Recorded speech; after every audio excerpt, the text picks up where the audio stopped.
My sister dumped her baby on my doorstep and disappeared. My parents said, "She's your problem now." 10 years later, they sued me for custody, claiming I kept them apart. But when I handed the judge a sealed folder, his eyes widened. Then he looked up and asked, "Do they even know what you have?" I just nodded and got ready to speak.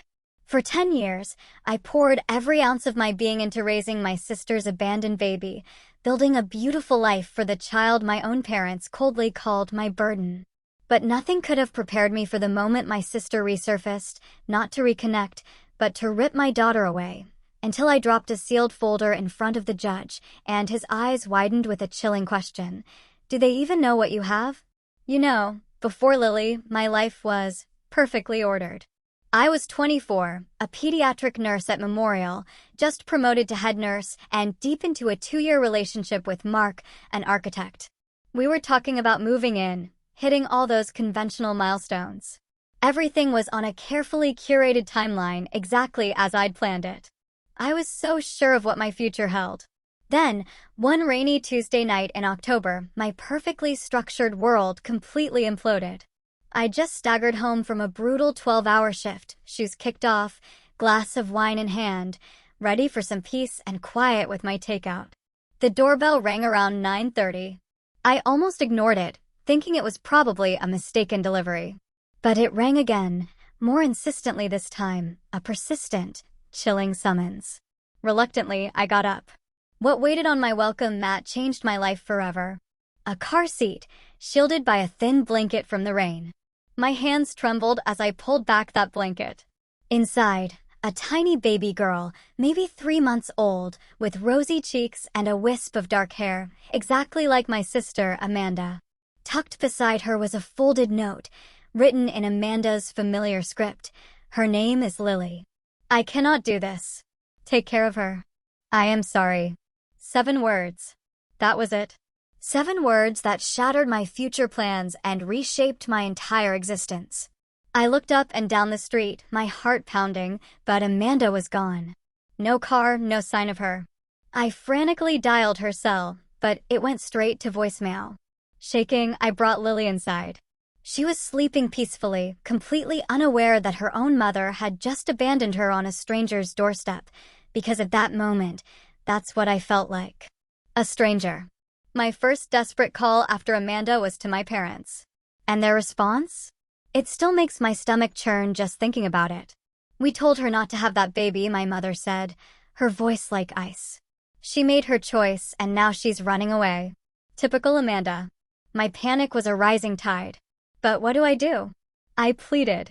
"I can't just keep a baby. I know nothing about caring for an infant." My father, in his usual firm, unyielding tone, declared, "She is your burden now, Natalie. We are done cleaning up after Amanda. We're too old for this. She left her with me, not you." I countered, "She's your granddaughter." "And we never asked to be grandparents," my mother snapped back. "Especially not to the child of whatever random man Amanda hooked up with." They hung up. Just like that.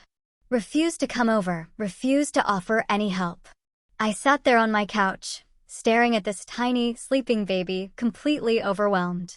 Soon, Lily woke up, her face scrunching into a hungry cry, and pure terror seized me.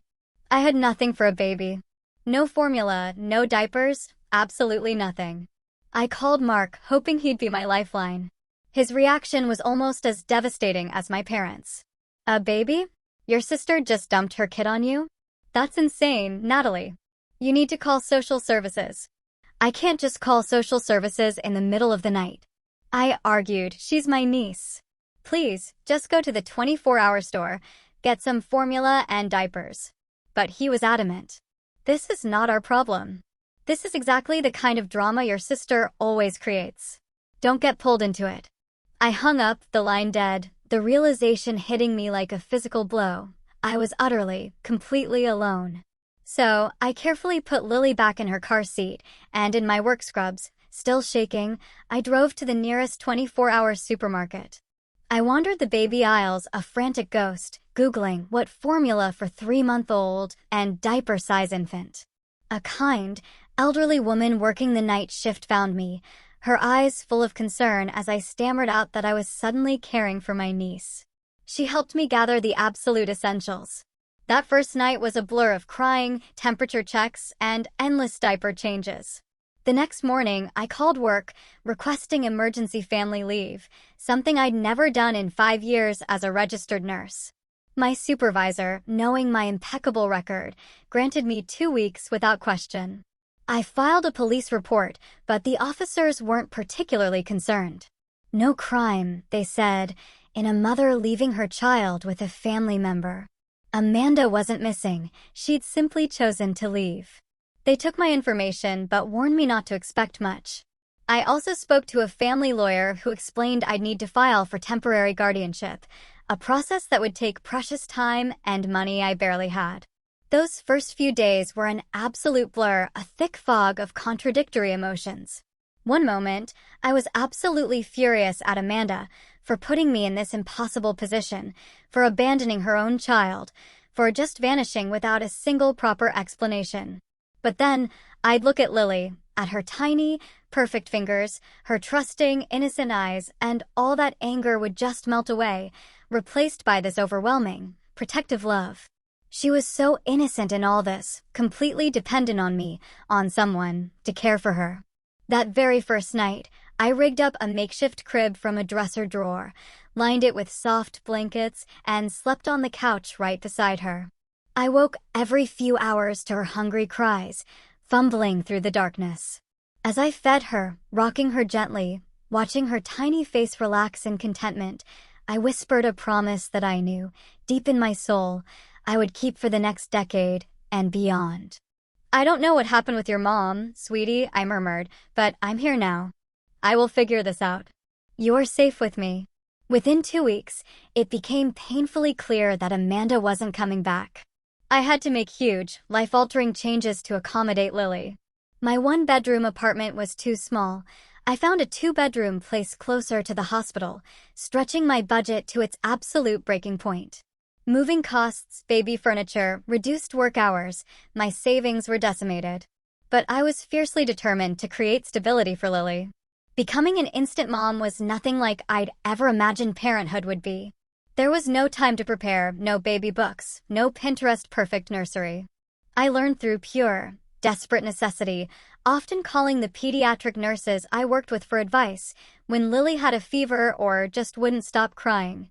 My nursing background helped with the medical stuff, but nothing prepared me for the emotional and logistical chaos of suddenly parenting alone.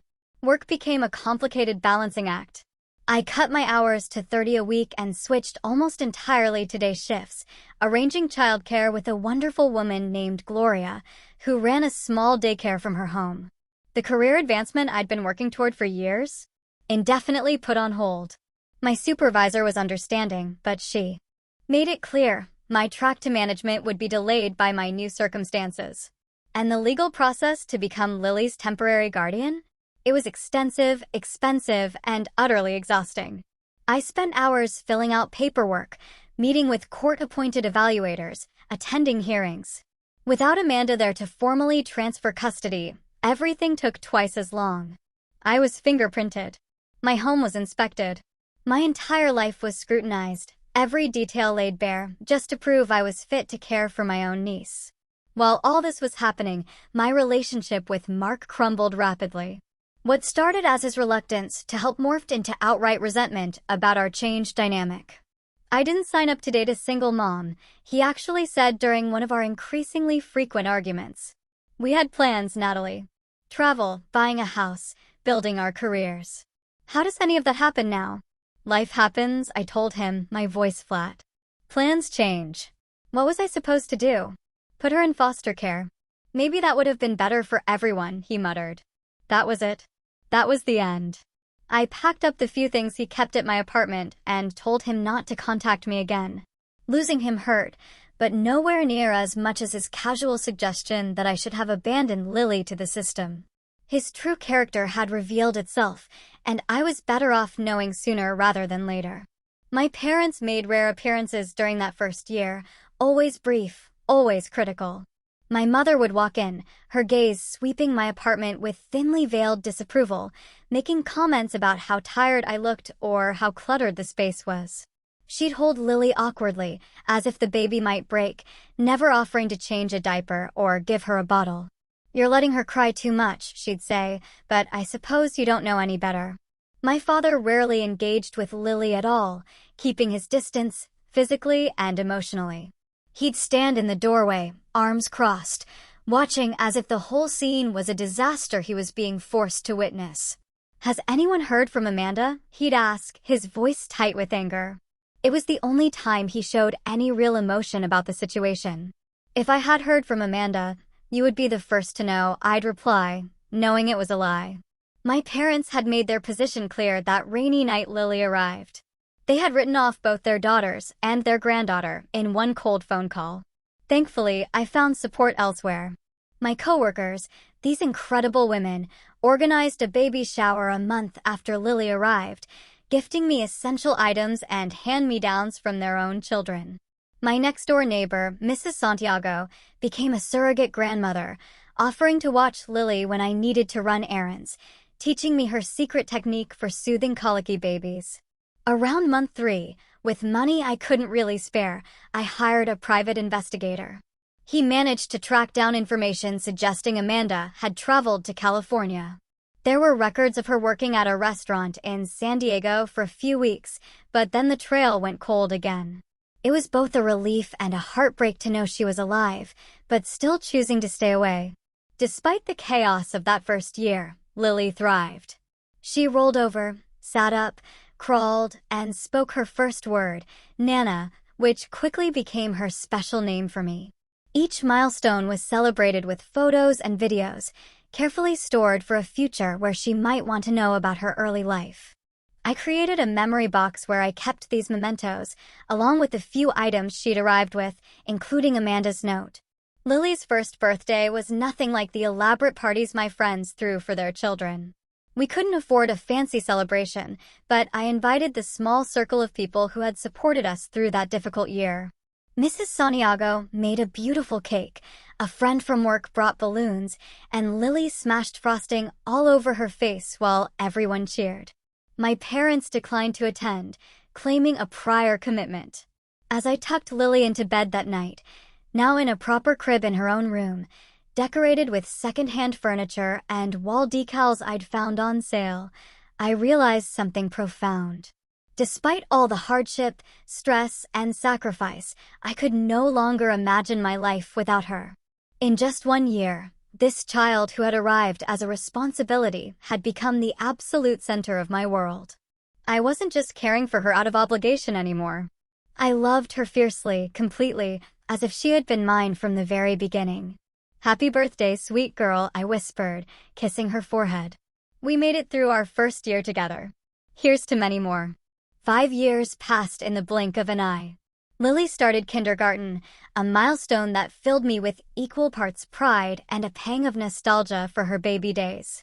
Our morning routine was well established by then, a choreographed dance of breakfast preparation, outfit selection, and backpack checking. Lily was an early riser, often waking me by climbing into my bed with a stuffed bunny named Hoppy and a steady stream of questions about the day ahead. "Nana, is today library day? Can I wear my star shoes? Will you make pancakes with blueberry smiles?" I had transitioned to a position as a school nurse at an elementary school different from Lily's to maintain professional boundaries. The job came with family-friendly hours and holidays off, a crucial change that allowed me to be more present for her.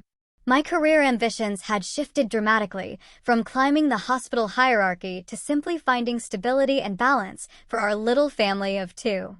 Our apartment had become a true home, the walls covered with Lily's artwork and photographs documenting our journey together. Her personality had blossomed into something remarkable, a combination of curiosity, resilience, and creativity that amazed me daily. She loved building elaborate worlds with blocks, creating stories about the characters she invented, and asking questions that sometimes left me searching for appropriate answers. We had our special traditions that anchored our weeks. Friday nights were movie nights with homemade popcorn and pillow forts in the living room.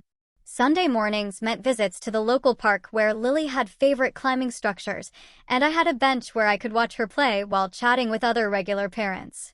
These simple rituals created the stability children crave, especially those who have experienced early disruption. As Lily grew older, her questions about her origins became more frequent and complex. I had always been truthful with her, in age-appropriate ways, explaining that her mother was my sister, who hadn't been ready to be a mommy when Lily was born. "Where is she now?" Lily would ask, her eyes wide with innocent curiosity. "I don't know exactly," I'd answer honestly, but she made sure you came to me because she knew I would love you very much. "Will she ever come back?" "I don't know that either, sweetheart. But no matter what, you and I are a family." To help her understand different family structures, I created a storybook with pictures and simple text explaining how families come in all shapes and sizes.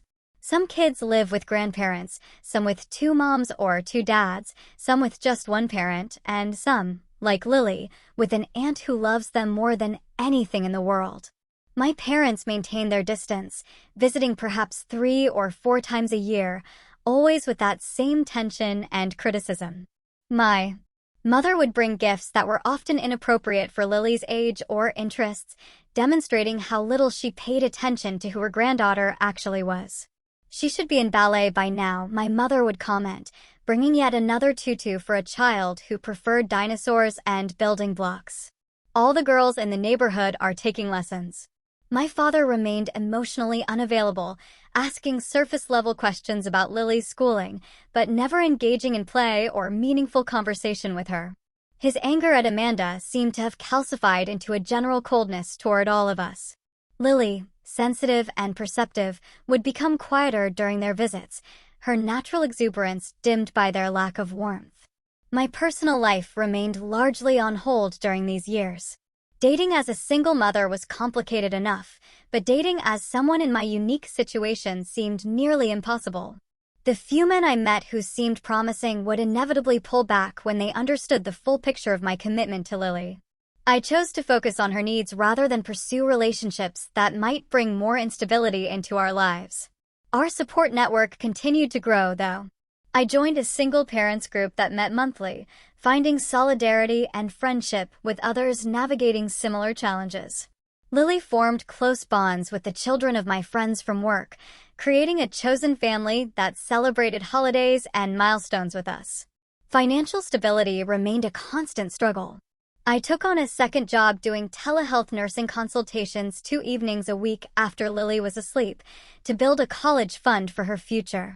It meant less sleep for me and careful budgeting, but the growing savings account gave me peace of mind that I could provide long-term security for her. After years of careful saving, we took our first real vacation when Lily was 6, a trip to Disney World that she still talked about years later. Watching her face light up as she met her favorite characters made every extra shift and budgetary sacrifice worthwhile. We returned with a photo album full of memories and a renewed appreciation for our daily life together. Lily's artistic talents began to emerge around this time. Her kindergarten teacher noted her unusual attention to detail in drawings, and I encouraged this interest with art supplies and museum visits whenever possible. She would spend hours creating elaborate pictures of our adventures, real and imagined, that captured the special bond between us. As I approached the 5-year anniversary of Lily's arrival, I found myself reflecting on how completely my existence had transformed. My apartment was filled with children's books instead of novels. My refrigerator displayed spelling tests instead of social invitations. My schedule revolved around school events and playdates. None of it resembled the life I had planned yet. I couldn't imagine wanting anything different. In a box under my bed, I kept letters I had written to Amanda over the years, but never sent, having no address to send them to. They documented Lily's milestones, her funny sayings, her growing personality, things a mother might want to know. Sometimes I wondered if Amanda ever thought about the daughter she had left behind, if she regretted her decision, or if she had found whatever she was looking for when she drove away that rainy night. "Look what I made for you, Nana," Lily called, interrupting my thoughts as she ran into the kitchen, holding a carefully drawn picture of 2 figures, one tall and one small, surrounded by a large red heart. "That's beautiful, sweetie," I said, pulling her into a hug. "Is that us?" "Yes, that's you and me inside a heart, because we are a heart family, not a blood family. Miss Peterson told us that some families are made from blood and some are made from heart, and heart families are just as real." "Miss Peterson is very wise," I said, blinking back tears. "We are definitely a heart family. And that's the best kind," Lily declared with the absolute certainty only a 5-year-old can possess. I hung the picture on the refrigerator alongside her other masterpieces, a visual reminder of what we had built together out of the most unexpected beginning. For more years passed in a comfortable rhythm of school years, summer breaks, holidays, and the everyday moments that form the foundation of a family life. Lily was 9, thriving in 4th grade with good friends and a passion for both art and science that kept her curious mind engaged. She had grown into a thoughtful, resilient child with my sister's artistic talent, but a steadiness of character that was entirely her own. The phone call came on an ordinary Tuesday evening as I was helping Lily with her science project about the solar system. An unknown number flashed on my screen, which I almost ignored, assuming it was a telemarketer. But some instinct, some gut feeling, made me answer instead. "Hello, Natalie." The voice was hesitant, familiar, yet strange after so many years. "It's Amanda." My hand tightened on the phone, my knuckles white, as I stepped quickly into my bedroom, away from Lily's curious eyes. "Amanda? Where are you? Are you okay?" "I'm fine," she said. "I'm actually in town." "I was hoping we could meet." Her voice sounded steadier than I remembered, more mature. "We arranged to meet at a cafe the next day while Lily was at school." I spent the night alternating between anxiety, burning anger, and a strange, cautious sense of relief that she was alive and well. I told Lily I had a doctor's appointment, hating the small lie, but knowing I needed to understand Amanda's situation before involving her daughter. The woman who walked into that cafe was almost unrecognizable from the troubled sister I remembered. Amanda was 32 now, her hair styled in a sophisticated bob instead of the wild curls of her youth. She wore a tailored blazer and carried an expensive-looking handbag. She looked healthy, put together, worlds away from the overwhelmed young mother who had left her baby on my doorstep a decade ago. "You look good," she said as she sat down across from me. "Really good." "You too," I replied, studying her face for traces of the sister I had once been close to. "You seem well." "I am," she said, twisting her hands nervously despite her composed appearance. "I've been sober for 7 years now. I completed rehabilitation, got my degree in graphic design, and I'm married to a wonderful man named Thomas." She proceeded to tell me a story of recovery and redemption. After leaving Lily with me, she had spiraled further into drug addiction, living on the streets of San Diego for a time before hitting rock bottom and checking herself into rehabilitation. There she met Thomas, a counselor, and after completing her program and maintaining sobriety, they had eventually married. They had no children of their own. "I wasn't fit to be a mother then," she admitted. "I was using heavily during my pregnancy, though I tried to stop. I was terrified Lily would have health problems because of me. When she seemed okay, I thought I could handle it. But the postpartum depression hit hard, and I went back to using. The night I brought her to you, I had been using for days. I knew I was going to hurt her if I kept her. Leaving her with you was the only good decision I made during that time." I showed her photos on my phone of the childhood she had missed, Lily's first steps, her first day of preschool, kindergarten graduation, birthday parties, Halloween. Costumes, Christmas mornings. Amanda wiped tears as she swiped through the evidence of a decade of absence. "She's beautiful," she whispered.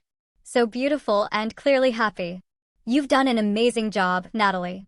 My emotions were chaotic, a mixture of the old anger at her abandonment and a new, cautious hope that perhaps Lily could have a relationship with her birth mother after all. We talked for hours, carefully navigating a decade of separation and the complex reality of our situation. "I would like to meet her," Amanda said finally, "if you think that would be okay." After careful consideration and consultation with a child psychologist, I arranged the first meeting between Amanda and Lily. I prepared Lily by explaining that my sister, her birth mother, had been very sick when Lily was a baby, but was better now and wanted to meet her. I emphasized that nothing would change about our life together, but that Amanda might become a part of our extended family, like an aunt. The meeting took place at a neutral location, a children's museum, where Lily could feel comfortable and engaged if the interaction became overwhelming. Lily was uncharacteristically shy, clinging to my hand as Amanda approached with a nervous smile. "Hello, Lily," Amanda said softly. "I've been looking forward to meeting you for a long time." "Hi," Lily replied, half hiding behind me. "Nana says you're her sister." "That's right," Amanda said gently, "and I'm also your birth mother, which means you grew in my tummy before you were born." Lily nodded solemnly. "But Nana is my real mom," she stated, her voice small but firm, "because she takes care of me and loves me and helps me with homework and makes me soup when I'm sick." Amanda's eyes filled with tears, but she smiled bravely. "That's absolutely right. You are very lucky to have such a wonderful mom." Over the following months, Amanda became a cautious presence in our lives. We established a routine of supervised visits, gradually increasing the time as Lily became more comfortable. Amanda was respectful of boundaries, never pushing for more than I was comfortable with, always deferring to my parenting decisions. She brought thoughtful gifts that showed she was paying attention to Lily's interests and development. After about 6 months of this careful dance, Amanda dropped a bombshell. She and Thomas were moving permanently to our city. She had accepted a job at a local design firm, and they had purchased a house just 20 minutes from our apartment. "We want to be closer to Lily," she explained over coffee. "To be a regular part of her life." Warning bells blared in my head, but I pushed aside my concerns, reasoning this could be positive for Lily, having her birth mother in her life in a healthy way. I invited Amanda and Thomas for dinner, wanting to get to know the man who would be around my niece. The dinner went well on the surface. Thomas was charming and engaging, asking Lily about school and complimenting my cooking. Yet, something felt off about his two perfect responses and the way he watched Amanda carefully as she spoke, as if monitoring her. The other shoe dropped during dessert. "We've been thinking," Amanda said, glancing at Thomas for encouragement, "that now that we're settled and financially stable, I would like to be Lily's mother again. Legally, I mean." My fork clattered against my plate, the sound shockingly loud in the sudden silence. "What exactly are you saying?" "We think it would be best for Lily to live with us," Thomas interjected smoothly. "Of course, you would have liberal visitation. You've done an amazing job raising her, Natalie. And no one can take that away from you. But a child belongs with her mother when possible." "I am her mother," I said, my voice low to avoid alerting Lily, who was showing Thomas her art supplies in the living room. "I have been her mother for 10 years while you were nowhere to be found." "Biologically, I am her mother," Amanda countered, her voice gaining a surprising edge. "And I'm in a much better position now to provide for her. You're in a tiny apartment, working 2 jobs. We have a house with a yard and a top school district. Thomas makes 6 figures. She could have her own room, a college fund, vacations, everything children should have." "She already has everything she needs," I said, struggling to keep my voice steady, "including stability and security with the only parent she has ever known." The conversation ended uneasily, with promises to discuss it further. After they left, I sat in stunned silence, processing the insidious threat to everything I had built with Lily. I had naively believed Amanda wanted to be a supportive presence in Lily's life, not to replace me entirely. The situation deteriorated even further when my parents unexpectedly contacted me, something they rarely did. They requested Sunday dinner at their house, including Lily. When we arrived, Amanda and Thomas were already there, looking completely comfortable in my childhood home. "Your sister has told us everything," my father said after an uncomfortable meal where my mother fussed over Amanda as if she was the prodigal daughter returned in glory, about her recovery, her marriage, her desire to be a proper mother to Lily. "She has turned her life around," my mother added. "We are so proud of her." "You've been in contact with her? For how long?" I asked, pieces suddenly falling into place with sickening clarity. My parents exchanged glances. We reconnected about 3 years ago, my father admitted. Amanda reached out when she completed her rehabilitation program. 3 years. I repeated numbly. You've known where she was for 3 years and never told me? She asked us not to, my mother said defensively. She wanted to get herself together first. And now that she has, my father continued, we think it makes sense for Lily to be with her real mother. Amanda and Thomas can provide a traditional family environment with 2 parents. You've done your part, Natalie, but it's time to do what's best for Lily. Blood is blood, my mother added, echoing a chilling sentiment from our earlier conversation. She deserves to be with her actual mother. The betrayal cut deep. Not only had Amanda returned with the intention of taking Lily from me, but my parents had apparently been supporting this plan, maintaining contact with Amanda for years while continuing their cold, critical visits to us. We are leaving, I said, standing abruptly and reaching for Lily's hand. Lily, put on your coat, please. But we haven't had dessert. Lily protested, confused by the tension she clearly sensed. We'll get ice cream on the way home, I promised, helping her with her coat while pointedly avoiding eye contact with my so-called family. As we drove home, Lily was uncharacteristically quiet, staring out the window at the passing streetlights. Nana, she finally said in a small voice, Grandma said I might go live with Aunt Amanda and Uncle Thomas. Is that true? My heart broke at the anxiety in her voice. No, sweetie, I said, pulling the car over, unbuckling my seatbelt, and turning to face her fully. Listen to me, Lily. You and I are a family. We have been since the day you came to me. Nothing is going to change that. I promise you. Her bottom lip trembled. Cross your heart. Cross my heart, I said firmly, making the gesture that had sealed all our important promises since she was tiny. No one is going to take you away from me. That night, after Lily finally fell asleep, I found her in the throes of a nightmare, calling out, no, no, don't take me, in her sleep. As I held her, soothing her back to peaceful slumber, a cold, unyielding determination settled in my chest. I would fight with everything I had to keep my promise to her. The certified letter arrived 3 weeks later, its formal language barely disguising the bomb it contained. Amanda was petitioning for restoration of her parental rights and custody of Lily. The family court date was set for 30 days later. Each legal term felt like a physical blow: biological parent, termination of guardianship, best interests of the minor child, home study, psychological evaluation. The words swam before my eyes as I realized that the life we had built together, our entire world, could potentially be dismantled by a judge who knew nothing about our bond, our daily rhythms, our love. I emptied my savings account and took out a loan to pay the retainer for Julia Hernandez, an attorney specializing in family law, whom a colleague had recommended. Her office was warm but professional, with children's books and toys in the corner, suggesting she understood the human stakes of her work. I won't sugarcoat this, Julia said after reviewing my case. Biological parents have strong rights in our legal system, even ones who have been absent. However, the length of time you've been Lily's caregiver and the circumstances of the abandonment work in your favor. 10 years is practically Lily's entire life, and judges are reluctant to disrupt a child's stable environment without compelling reasons. We developed a strategy focusing on documenting the reality of our life together. I gathered school records showing my consistent attendance at parent-teacher conferences and involvement in Lily's education. I collected medical records demonstrating my attentive care through childhood illnesses and regular checkups.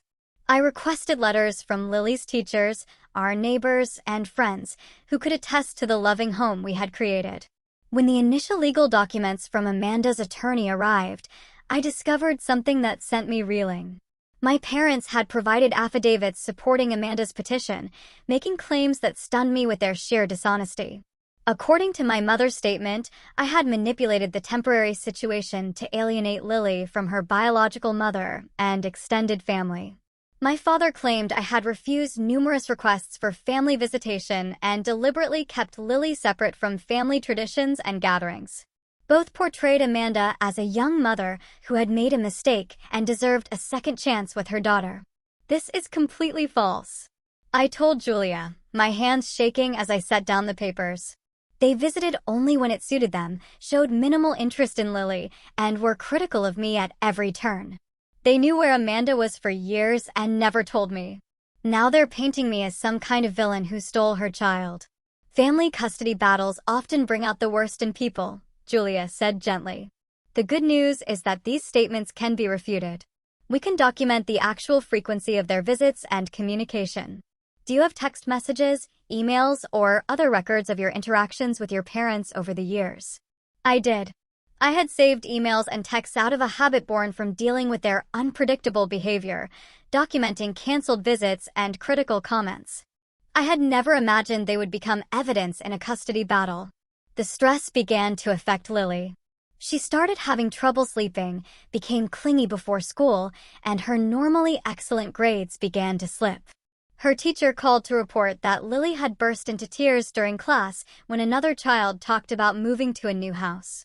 I arranged for her to see a child psychologist specializing in family transitions, trying to help her process her fears while shielding her from the worst of the legal battle.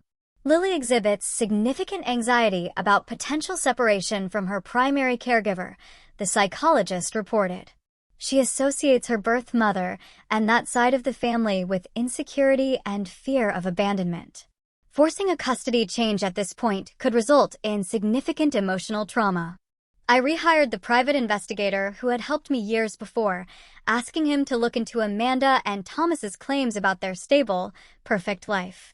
His initial findings were concerning. While Amanda did appear to have maintained sobriety, Thomas had a history that had not been disclosed, including a domestic violence charge from a previous relationship that had been dismissed under unclear circumstances. The discovery process of the legal case was grueling.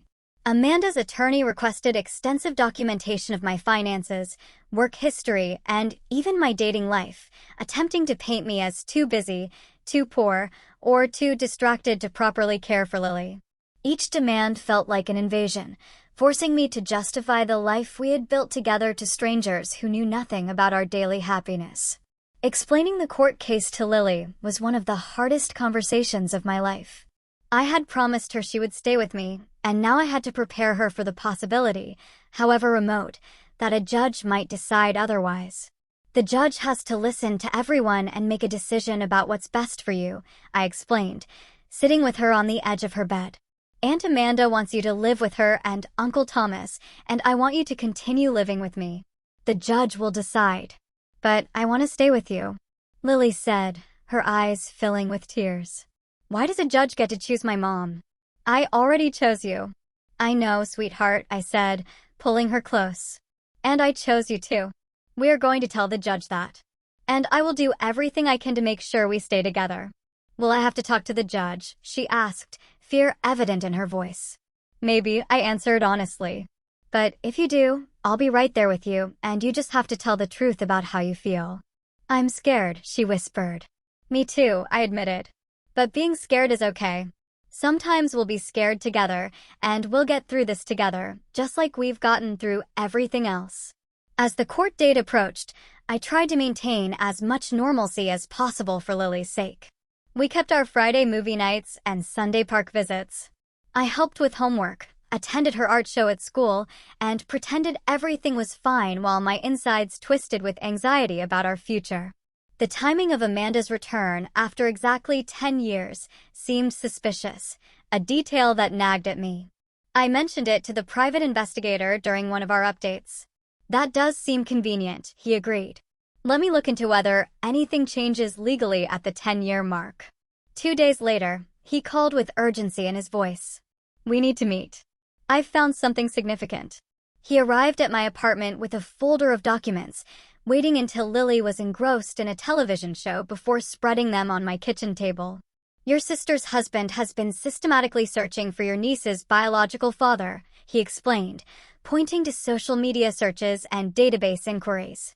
Based on the timing and nature of the searches, it appears they located him approximately 6 months ago, just before they contacted you. Why would they be looking for Lily's father? Amanda never even told me who he was. Because of this, he said, pointing to another document. The man they identified, Jason Reynolds, inherited a significant sum from his grandfather last year. We're talking multiple millions. If Amanda regains custody of Lily and establishes paternity, she could potentially claim substantial child support retroactively, plus secure future financial benefits for Lily that they would control as her guardians. The pieces fell into place with sickening clarity. Amanda's sudden interest in motherhood after 10 years of absence. The perfectly timed reappearance. The convenient redemption story. The expensive lawyer. It was not about wanting Lily back at all. It was about money. Can you document all of this? I asked, my voice steady, despite the cold rage building inside me. Already done, he replied, tapping the folder, along with evidence contradicting several claims in their court filings. Thomas's business is actually struggling, not thriving as they claimed. Their perfect house is mortgaged to the hilt. And most importantly, I have documented evidence of your parents' knowledge of Amanda's whereabouts for years, directly contradicting their sworn statements. I compiled all the evidence into a sealed folder that would become the centerpiece of our case. When Julia reviewed it, her professional demeanor cracked slightly. "This changes everything," she said. "The judge needs to see this." The county courthouse was an imposing building of stone and glass, its formal atmosphere immediately intimidating. I wore my most professional outfit, a navy blue suit I had purchased specifically for this day, wanting to project stability and competence. Lily was staying with her art teacher, a kind woman who had volunteered to keep her occupied during the proceedings, to spare her the tension of the courtroom. Amanda and Thomas sat at the table across the aisle, both immaculately dressed. Amanda in a conservative floral dress that suggested maternal warmth, Thomas in a tailored suit that spoke of financial success. My parents sat directly behind them, my mother clutching her purse nervously, my father staring straight ahead with his jaw set in the expression I had known since childhood meant his mind was made up. Judge Harriman, a woman in her 60s with silver hair and reading glasses perched on her nose, called the court to order. She explained that this was a hearing to determine custody of Lily Morgan, now 10 years old, and outlined the factors she would consider in making her decision. "The court's primary concern is the best interest of the child," she stated firmly. "We will hear testimony from all parties involved and review the evidence presented. I expect complete honesty and respect for these proceedings." Amanda testified first, telling a compelling story of youthful mistakes, hard-won sobriety, and maternal longing. She described her marriage to Thomas as loving and stable, their home as spacious and child-friendly, their finances as more than adequate to provide Lily with advantages I could never offer. She wept at appropriate moments, describing her regret at missing years of Lily's life and her desperate desire to make up for lost time. "I made a terrible mistake when I was young and addicted," she said, dabbing at her eyes with a tissue. "But I have worked so hard to become someone worthy of being Lily's mother. I want to give her the life she deserves, with a mother and father who can provide everything she needs." Thomas followed with equally polished testimony, describing their 4-bedroom house with a backyard perfect for a child, the excellent school district they had specifically chosen with Lily in mind, and his financial ability to ensure she would never want for anything. He spoke of college funds already established, family vacations planned, and his desire to be the father figure Lily had lacked. "We can offer Lily stability, a traditional family environment, and opportunities that simply are not possible in her current situation," he said confidently. "While we respect what Natalie has done, we believe Lily belongs with her mother and in our home." My parents testified next, both reinforcing the narrative Amanda had constructed. My mother spoke of her joy at Amanda's recovery and her belief that Lily would benefit from a relationship with her real mother. She claimed I had been resistant to family gatherings and had deliberately kept Lily separate from them, preventing the bond that should have developed between grandparents and grandchild. "Natalie has always been stubborn," she said with a sigh that suggested long-suffering patience. "Once she decided Lily was hers, she shut out the rest of the family. We tried to be involved, but she made it so difficult." My father's testimony was briefer, but equally damaging. He described Amanda as reformed and deserving of a second chance, while characterizing me as controlling and unwilling to acknowledge Lily's need for her biological mother. "Blood is blood," he stated, echoing the sentiment from our family dinner. "A child belongs with her real mother when that is possible. Natalie has done her duty, but it is time for Lily to be with Amanda." Their testimonies felt like physical blows. Each false statement and twisted truth, another wound from the people who should have supported me. I clutched my hands in my lap to stop them from shaking, focusing on maintaining my composure for Lily's sake. Amanda's attorney, an expensive-looking man in a designer suit, then questioned me aggressively about my finances, my work schedule, and my personal life, attempting to portray me as barely managing and unable to provide the advantages Amanda and Thomas could offer. "Is it not true that you work 2 jobs to make ends meet?" he asked, his tone dripping with condescension. "I work as a school nurse full-time and do telehealth consultations some evenings after Lily is asleep to build her college fund," I corrected, my voice steady. "And you live in a 2-bedroom apartment rather than a house?" "Yes, in a neighborhood Lily knows well, close to her school and friends." "Have you maintained any serious relationships since becoming Lily's guardian?" "My primary focus has been providing stability for Lily rather than dating," I replied. The questioning continued in this vein, designed to make my loving, stable home seem inadequate compared to the materially advantaged one Amanda was offering. I answered truthfully, but I could feel the implied judgment in each question, the suggestion that love and consistency were somehow less important than square footage and vacation plans. When my turn to present evidence came, the energy in the courtroom shifted. Lily's current and former teachers testified about her academic progress, social development, and the strong, secure attachment she clearly had to me. They described a happy, well-adjusted child who spoke of my mom, Nana, with love and trust. In my 20 years of teaching, I have rarely seen a parent as involved and attentive as Natalie, her current teacher stated firmly. Lily is thriving under her care. She is confident, kind to other children, and academically motivated. These are all signs of a child who feels secure and loved. The school counselor, who had been working with Lily since the custody issue arose, provided professional testimony about the potential psychological impact of removing Lily from the only stable home she had ever known. Lily identifies Natalie as her mother in every meaningful sense of the word, she explained. Forcing a change in her primary caregiver at this stage of development could result in significant attachment issues, anxiety, depression, and academic regression. The bond between them is profound and should not be disrupted without compelling reason. Finally, it was my turn to testify. I spoke from the heart about the 10 years of mothering Lily, from those first terrifying days of learning to care for an infant to watching her grow into the amazing 10-year-old she now was. I described our daily routines, our traditions, our support network of friends and chosen family.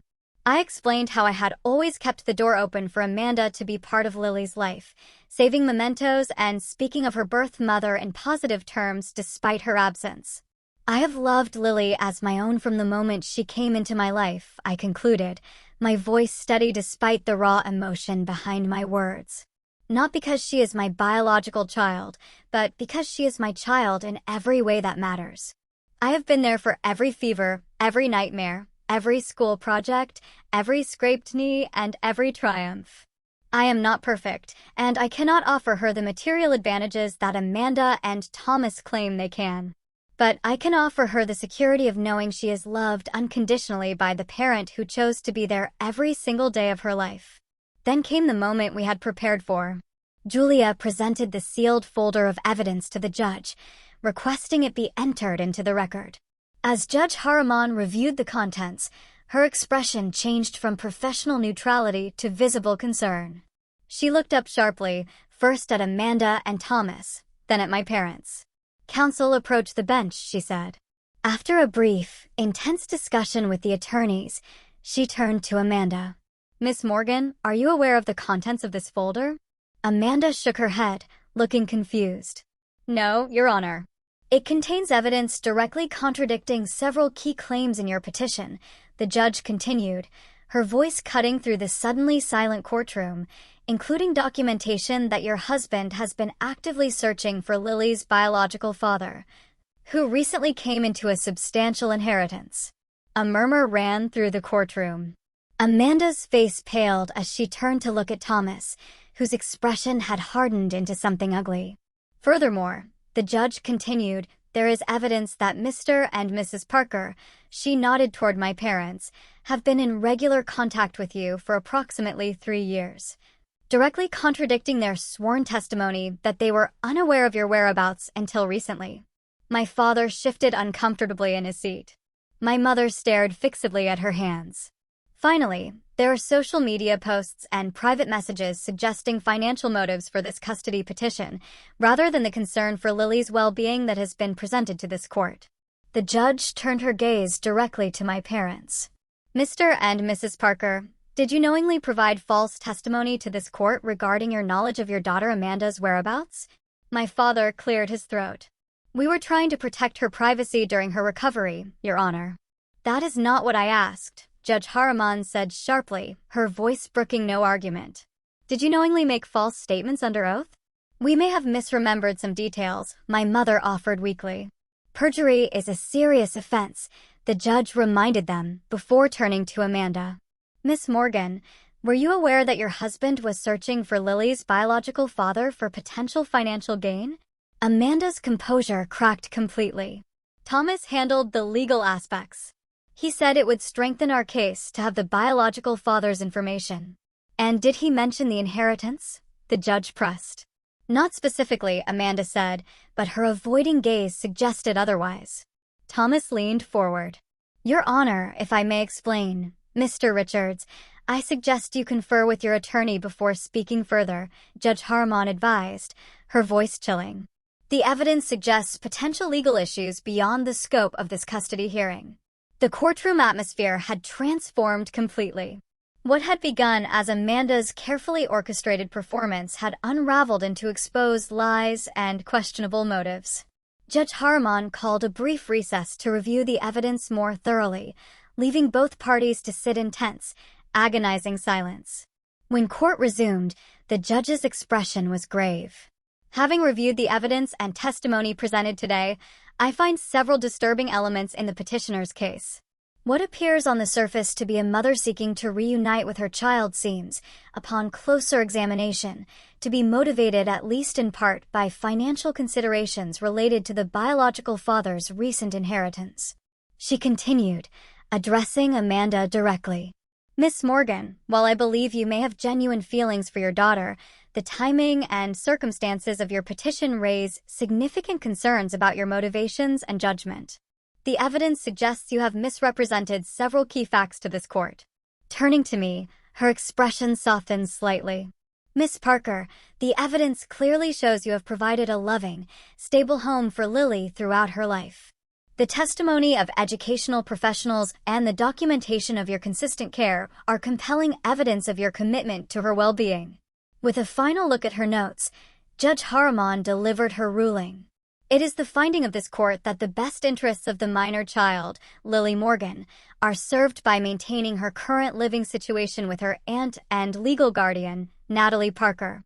The petition for change of custody is denied. The relief that flooded through me was so intense, so profound, I nearly collapsed in my chair. Julia squeezed my hand in silent congratulation as the judge continued. Miss Morgan will be granted limited, supervised visitation to be arranged through family services, with the potential for expanded visitation in the future if deemed appropriate. Mr. and Mrs. Parker, she added, looking sternly at my parents, the court takes note of your apparent willingness to provide misleading testimony in this case. You are admonished that such behavior undermines the legal process designed to protect children like your granddaughter. As the formal proceedings concluded, I sat quietly, processing the outcome. We had won. Lily would stay with me, where she belonged. The nightmare was over. Amanda approached me as I gathered my things, her eyes red from crying. I never wanted to hurt her, she said softly. Or you. It just got complicated. It didn't have to be, I replied, too emotionally drained for anger. You could have just been honest from the beginning about wanting to know her. She nodded, looking down. I know. Thomas thought. It doesn't matter what he thought. I cut her off. I should have known better. I simply nodded, unwilling to absolve her in that moment, and walked out of the courtroom toward the sunlight and the freedom to continue being Lily's mother without the shadow of uncertainty hanging over us. The moment I picked up Lily from her art teacher's house was one I will never forget. She ran to me, her small face scanning mine anxiously for clues about the outcome. What did the judge say? Do I still get to live with you? I knelt down to her level, taking both her hands in mine. Yes, sweetheart, I said, my voice thick with emotion. The judge said you stay with me. We are. Still a family, just like always. Her entire body sagged with relief as she threw her arms around my neck. You promised. You crossed your heart promised, and you kept it. I will always keep my promises to you, I said, holding her tightly and breathing in the scent of her hair, allowing myself to fully feel the weight that had been lifted from my shoulders. Always. That evening, we celebrated with pizza and ice cream, a simple feast that felt like the most luxurious meal imaginable under the circumstances. As Lily chatted excitedly about an art project she had worked on during the day, I marveled at her resilience and her capacity for joy despite the uncertainty she had been living with. The aftermath of the court case required careful navigation of new boundaries with my family. I arranged to meet my parents at a neutral location without Lily present, needing to address their betrayal directly. How could you lie in court? I asked them, not bothering with pleasantries. How could you support taking Lily away from the only home she has ever known? We thought we were doing the right thing, my father said defensively. Amanda is her mother. And I am her mother too. I said firmly, in every way that counts. You chose Amanda over both of us and you lied to do it. I cannot trust you around Lily. Now, that is ridiculous, my mother protested. We are her grandparents. Grandparents who were willing to traumatize her to get what you wanted, I countered. If you want to be part of Lily's life going forward, there will be new rules. Supervised visits only, no undermining my parenting, no private conversations with Amanda about Lily, and absolutely no more lies. They balked at the restrictions, but I remained firm. The judge's ruling had given me the confidence to set the boundaries that should have been in place years ago. My parents eventually agreed, though with poor grace, to the new arrangement. Lily continued her sessions with the therapist, processing her complicated feelings about the court case, her birth mother, and the grandparents who had betrayed her trust. Through play therapy and art therapy, she began to express the anxiety and confusion that had been building for months. Sometimes I feel like I have two moms, but also no mom, she confided during one session that I was invited to join. Amanda is my birth mom, but she didn't want me. You want me, but Amanda says you're not my real mom. It's confusing. Family can be complicated, the therapist acknowledged. But what matters most is who loves you and takes care of you every day. That's Nana, Lily said without hesitation. She is my real mom because she chose me and stayed with me. Those words became a healing mantra for both of us. We began creating new traditions with the people who had stood by us through the ordeal, our chosen family of friends, neighbors, and colleagues who had testified to our bond and supported us through the legal battle. The supervised visitation with Amanda began cautiously. Thomas stopped attending after the first few sessions, his interest in Lily apparently diminishing once the financial motivation was removed. Amanda, however, continued to show up, gradually establishing a relationship with Lily that was more appropriate to their actual connection. She became something of an aunt figure, interested and caring, but not attempting to replace me as Lily's primary parent. Several months after the court case, Amanda asked to meet with me privately. Over coffee at the same cafe where we had reconnected a year earlier, she finally offered the apology I had not realized I was waiting for. I was wrong, she said simply. Not just about the custody case, but about everything. You are a better mother to Lily than I could ever have been, even if I had been healthy from the beginning. You have something special, something real. I thought biology trumped everything, but watching you together these past months has shown me what true parenting looks like. Thank you for saying that, I replied, surprised at how much her acknowledgement meant to me. I want you to know I've ended things with Thomas, she continued. After everything came out in court about his motives, I couldn't trust him anymore. I'm focusing on my sobriety and my career, and on building a healthy relationship with Lily as her birth mother, not trying to replace you. This shift in Amanda's perspective allowed us to gradually establish a more cooperative relationship for Lily's benefit. We would never be the close sisters we had been in childhood, but we found a workable peace as two women who cared about the same child in different ways. Lily continued to thrive as she grew, her natural resilience helping her integrate the complicated reality of her family situation into a coherent narrative. She developed an interest in psychology, perhaps influenced by her own therapy experience, and began talking about maybe becoming a counselor someday to help other kids with confusing families. On the evening of Lily's 11th birthday, after a small party with her closest friends, she presented me with a homemade card that brought tears to my eyes. Inside she had written, "To my mom who chose me every day for 11 years. Biology makes relatives, but love makes families. Thank you for being my real mom."